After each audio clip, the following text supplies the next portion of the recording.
Hi you all. Hi. Hi hi hi. उफो. नमस्कार सगळ्यांना. नमस्कार. हे जे काय मला जमलंय आता. एनिवे. Hi you all. नमस्कार नमस्कार नमस्कार नमस्कार.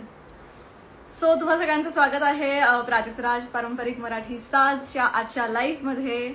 आणि प्रथेप्रमाणे दर महिन्याच्या 6 तारखेला आपण नवीन दागिना तुमच्या भेटीसाठी आणत असतो आणि आपल्या प्राजक्त राजच्या कलेक्शनमध्ये भर टाकत असतो.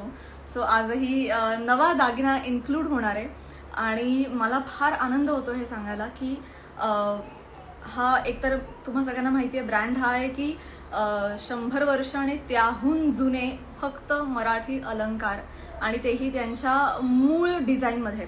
सो पण डिझाईनमध्ये काही खेळ करत नाही. जसं होतं 100 वर्षांपूर्वी तसंच किंवा त्याहून जुने.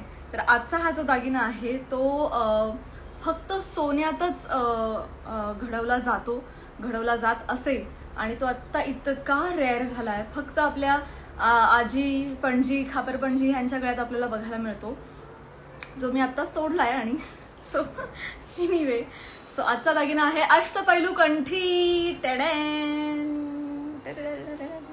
हा तर हे जे तुटलेलं दिसतं ते मी आता तोडलंय. एनिवे खेळता खेळता अष्टपैलू कंठी. तर मी तुम्हाला घालून दाखवते, जी बऱ्याच आज्यांच्या गळ्यामध्ये आपल्याला बघायला मिळते आणि सोन्यामध्ये घडवली जायची. आम्ही खूप दिवस त्याच्या मागावर होतो की ही इमिटेशनमध्ये कशी काय आपल्याला घडवता येईल. बट व्हेरी ग्रेटफुली आपले कारागीर इतके उत्तम आहेत की त्यांनी देर आय दुरुस्त आय खूप कष्ट घेतले, खूप दिवस घेतले, परंतु ही बनवली. हे तुम्ही बघू शकता. ही एक लेअर मी तोडलेली आहे टॅडॅन. पण एनिवे तो दागिना असा आहे. सो मला खात्रीनं मी हे सांगू शकते की अष्टपैलू कंठी अख्ख्या जगात इमिटेशन फॉर्ममध्ये फक्त प्राजक्त राजकडेच मिळणार आहे.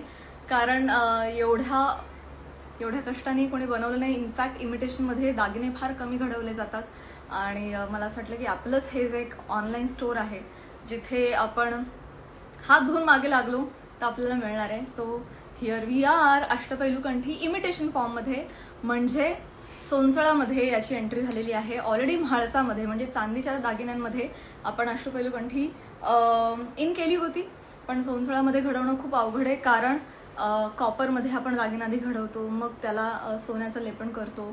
तर या खूप कमी कारागीर आहेत, त्यामुळे हे बनवणं खूपच अवघड होतं.